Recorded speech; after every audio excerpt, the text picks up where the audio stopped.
மாணவர்களுக்கு லேப்டாப் இல்லன்னு நாங்க சொல்லலையே. This is primary stage. இப்பதான் இது வெல்னஸ் அம்பாசடர் அப்படின்னு ஒரு ப்ரோக்ராம் வந்து எம்ஓபி வைஷ்ணவா காலேஜில் ஒரு இனிஷியேட்டிவ் எடுத்திருக்காங்க. First initiative. I am really proud. எனக்கு ரொம்ப பெருமையா இருக்கு. ஏன்னா பிகாஸ் இது எல்லா கல்லூரிகளிலும் இது தொடங்கப்பட வேண்டிய ஒரு நிகழ்வாகவே நான் பார்க்கிறேன். ஏன்னா பிகாஸ் இன்னைக்கு இருக்கிற இந்த மாடர்ன் வேர்ல்டு, இன்னைக்கு இருக்கிற அந்த சோசியல் மீடியா ஹைப்பா இருக்கிற இந்த வேர்ல்டுல ஸ்டூடெண்ட்ஸுங்களுக்கு இந்த மாதிரி ஒரு அவேர்னஸ் ப்ரோக்ராம் நடத்துறது என்பதும், ஸ்டூடெண்ட்ஸை செலக்ட் பண்ணி அவங்கள வந்து ஸ்டூடெண்ட்ஸோட அம்பாசடர் அப்படின்னு சொல்லிட்டு ஒரு பொறுப்பை கொடுத்து அதன் மூலமா ஸ்டூடெண்ட்ஸ் ஒரு கான்வர்சேஷனை நம்ம கொண்டு போறோம். இதன் மூலமா மாணவர்கள், ஸ்ட்ரெஸ்ல இருக்கிற மாணவர்களோ, தேர்தல் பயம், தேர்வு எக்ஸாமினேஷன் டைம்ல குழந்தைகள் இருக்கிற அந்த மன அழுத்தங்கள், பேரண்ட்ஸ் கிட்ட இருந்து ஸ்டூடெண்ட்ஸ் வீட்டுக்குள்ள இருந்து ஸ்கூலுக்கு வருகிற பொழுது கிடைக்கிற இன்ஃபர்மேஷன்ஸ், ஸோ அவங்க நண்பர்கள்ட்ட கிடைக்கிற இன்ஃபர்மேஷன், இது எல்லாத்தையும் கலந்துரையாடல் பண்ணி இந்த கவுன்சிலர்ஸ் வந்து ஒரு 10 minutes 5 minutes அவங்களோட ஒரு கான்வர்சேஷன் ஸ்டார்ட் பண்ணி அவங்க கிட்ட இருக்கிற அந்த ஸ்ட்ரெஸ், அவங்க கிட்ட இருக்கிற அந்த மன அழுத்தத்தை நீக்கி அவங்க they are come to in the normal folder.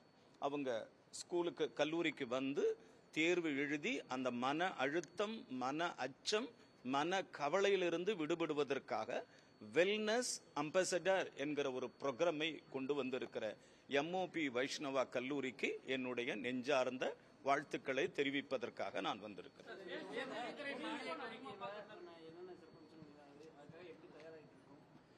மானிய கோரிக்கைகள் நாளையிலிருந்து ஆரம்பிக்க போது ஒவ்வொரு அமைச்சர்களும் துறை ரீதியான பதில் கொடுப்பதற்காக நிறைய படிக்கிறாங்க. அதனால நாளையிலிருந்து தான், மண்டேவிலிருந்து நீங்க துறை ரீதியான மானிய கோரிக்கைகள் வரப்போகுது. எனக்கு உயர்கல்வித்துறைக்கு 24ஆம் தேதின்னு லிஸ்ட் பண்ணியிருக்காங்க. உயர்கல்வித்துறை 24th வருது. மார்னிங் வந்து ஸ்கூல் எஜுகேஷன், ஆஃப்டர்நூன் வந்து ஹையர் எஜுகேஷன் வருது சார். அதனால நாங்கள் அமைச்சர்கள் எல்லாம் தயார்படுத்தி கொண்டிருக்கிறோம். சார், புதிய அறிவிப்புகள், இந்த லேப்டாப் என்பது கொள்கை திட்டத்தில் நாங்கள் அறிவிச்சிருக்கிறோம். ஏன்னா அதாவது என்னன்னா, உங்களுக்கு வந்து 2000 கோடி ஒதுக்கீடு, 10 லட்சம் லேப்டாப்புகள் வழங்குவதற்கான திட்ட மதிப்பீடு தயார் பண்ணியிருக்கிறோம். பட் ஆனால் இது அனௌன்ஸ்மெண்ட் எங்க வரணும்? டிமாண்ட்ஸ் அண்ட் கிராண்ட்ஸ்ல தான் அந்த அனௌன்ஸ்மெண்ட் வரணும். So media friends, you have to wait. இன்னும் ஒரு 10 தினங்கள் நீங்க காத்திருக்கணும். அதே போல இந்த 2 லட்சம் என்ன, கிட்டத்தட்ட 2000 விடுதிகள் 200 விடுதிகள் கட்ட போறாங்க. கிட்டத்தட்ட 2 லட்சம் மாணவர்கள் பயனடைய போறாங்க. 3200 கோடியில பிபி, பப்ளிக் அதாவது பிரைவேட் பார்ட்னர்ஷிப்ல ஒரு பெரிய ஸ்கீம்ஸ் கொண்டு வருவாங்க ஹானரபிள் சீஃப் மினிஸ்டர்ஸ். ஸோ இதெல்லாம் நீங்க வந்து you have to wait and watch. இன்னும் ஒரு 10 நாள் காத்திருந்தீங்கன்னா honourable CM will give you a good news for all. கடந்த கல்வி ஆண்டுல வந்து லேப்டாப் வந்து இறுதியா கொடுக்கப்படும் சொல்லிட்டு கொடுத்துட்டு இருந்தாங்க. அது தொடருமா? Sir, no. லேப்டாப் என்பது மாணவர்களுக்கு வழங்கப்படும். இதுதான் எங்களுடைய கொள்கை முடிவு.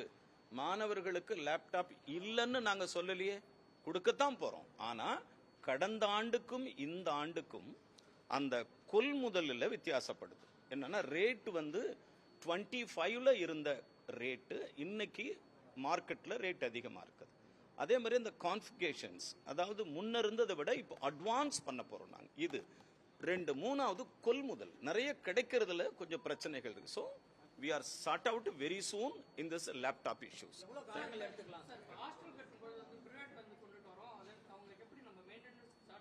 அதெல்லாம் போக போக பார்க்கலாம் sir. This is primary stage. இப்பதான் ஒரு விஷயத்தை ஆரம்பிச்சிருக்கிறோம். நீங்க வந்து அதுக்கு கட்டடம் கட்டி விட்டுறாதீங்க, பொறுமையா இருக்கணும்.